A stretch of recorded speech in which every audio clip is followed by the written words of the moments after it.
It is in 1916 that Jassasa went to work with British spies in Arabia. Lawrence of Arabia, of course, is the most well-known of them.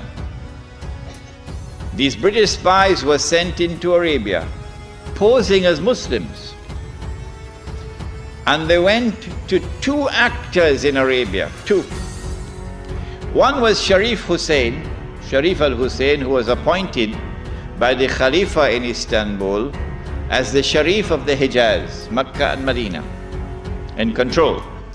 Makkah was under the control of an Arab battalion, but Medina was under the control of a Turkish battalion.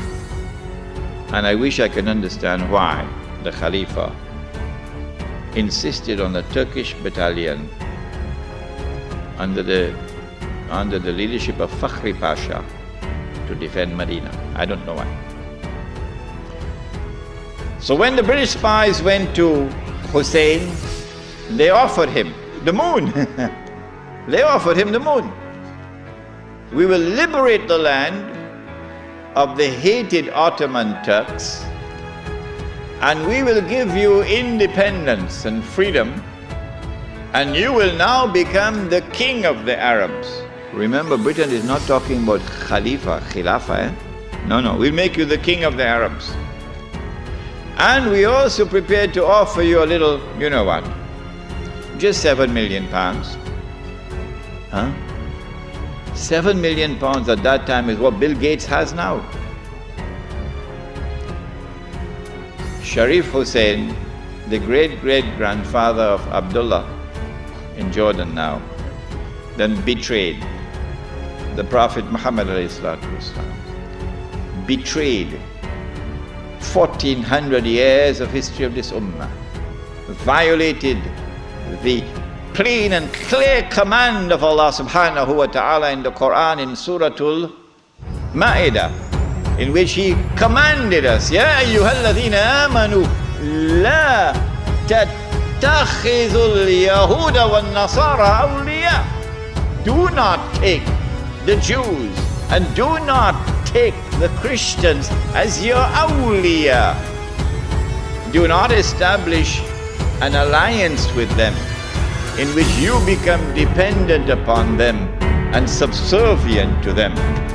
Do not do that, says Allah. بَعْدُهُمْ أَوْلِيَاءُ بَعْضٍ. They are protecting friends of each other. وَمَنْ يَتَوَلَّهُمْ مِنْكُمْ فَإِنَّهُ مِنْهُمْ. Whosoever from amongst you turn to them for that kind of an alliance, you no longer belong to this ummah, you now join them. Inna Allah la yahdi al-qawm al-zalimin. Surely Allah will never provide guidance for a people who commit such an atrocious act of wrongdoing. And this is precisely what Sharif Hussein did, and what all his descendants from that day to this day have been doing. Sharif Hussein now accepts 7 million sterling pounds and enters into a military alliance with Britain and declares himself independent of the Ottoman Khalifa. Once the Khilafah in Istanbul had lost control of Makkah and Medina, had lost control of the Haramain, had lost control of the Hajj, you pull the carpet, you pull the rug from underneath the feet of the Khalifa. His Khilafah is now losing legitimacy. Can anyone be Khalifa? Can you appoint a Khalifa here in downtown Lakemba?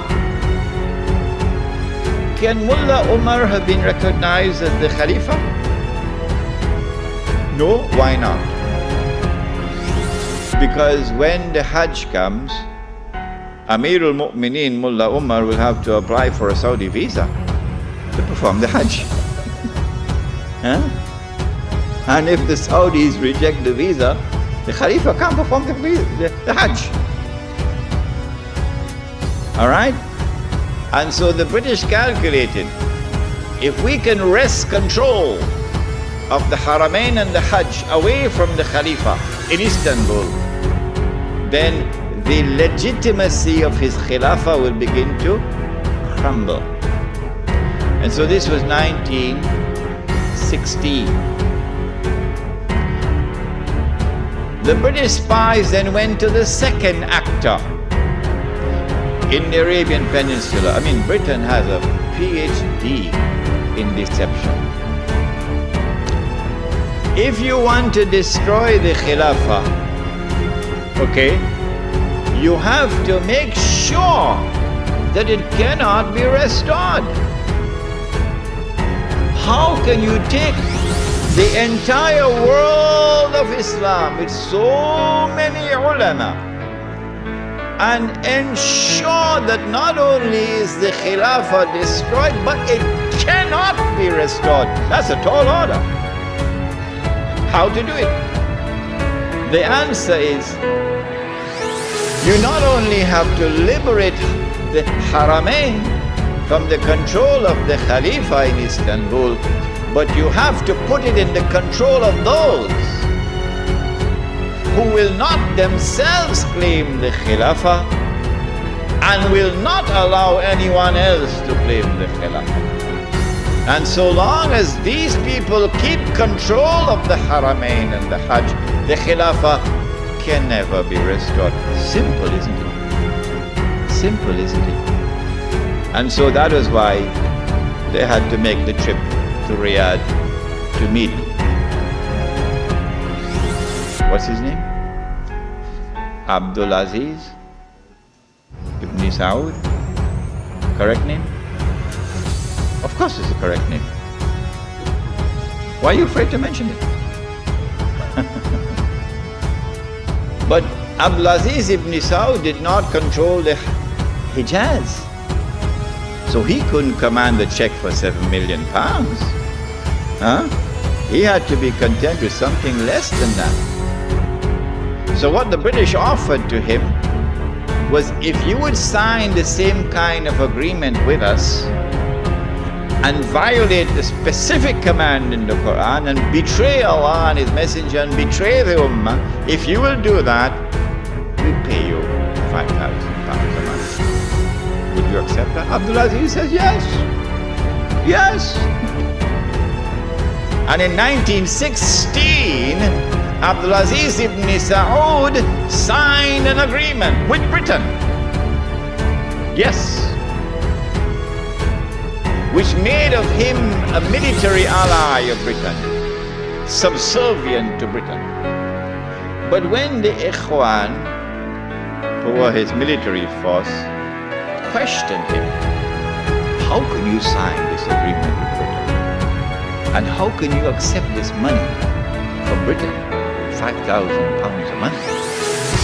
Aziz ibn Saud says, this is jizya.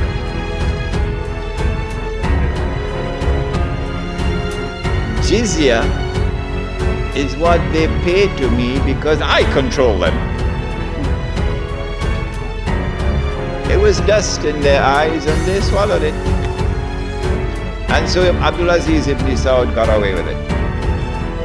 Massive betrayal, and a very dangerous plan is now in place. As soon as the Khilafah is destroyed, that Abdul Aziz ibn Saud will be given what is known as the green light, something that Saddam Hussein knows about, the green light. And then he will attack and take control of the Haramain. And when once he does that, he won't make the mistake of ever claiming the Khilafah for himself. And he will never allow anyone else to claim the Khilafah, because no one else can take the control of the Hijaz and the Haramain from them, because they are supported by Britain. And so goodbye to the Khilafah.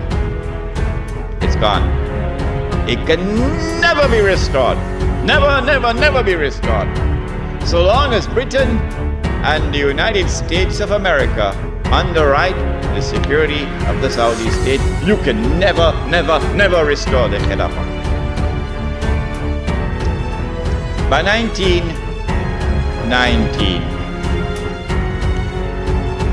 the Ottoman Empire was in shambles, falling apart. And a British army under General Allenby, with many Arabs and Punjabi Muslims fighting faithfully under his control, attacked the Turkish garrison which was defending Jerusalem, defeated it, and liberated the Holy Land. This was a joyous day for the Jews, because now the countdown is really moving forward, and the golden age is coming now.